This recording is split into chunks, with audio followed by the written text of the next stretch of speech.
So now the thing that we want to concern ourselves with the knee, the foot, is actually we have this ball and the toe control, but unfortunately right now you have to kind of go in here and select those bones to animate that or to move that, which is okay, but probably you could actually put a control curve and link that bone individually and have separate controls for that, and that's fine, and some rigs are set up that way.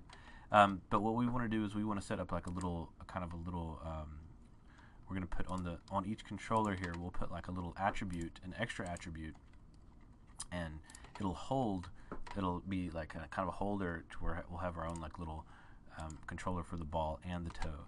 So first what we're going to do, just to kind of keep things very simple, let's go in here and we're going to add the let's just go to attribute holder. We're going to stick that on there, and then we're going to go onto this one, the left, and we're going to do the same thing, attribute holder. Okay, so now I've got attribute holder in there, and what I want to do is this is nice and clean now, and let's just go ahead and go on to and I think right now I'm going to go ahead and close the bone tool since I don't need that. Let's go to animation, parameter editor, and what this is going to do, this is going to add like a little spinner. You can see it right here. This is the testing attribute right here. So I'm going to call this L ball roll. So I'm on the L foot. It's a float. The spinner is this means it's a spinner like that.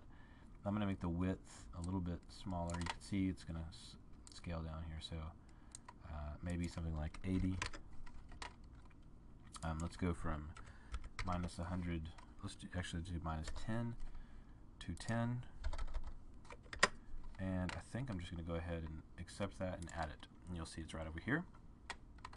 And I'm going to add that same one to here. So parameter type float, user interface type spinner. I'm going to call this R ball.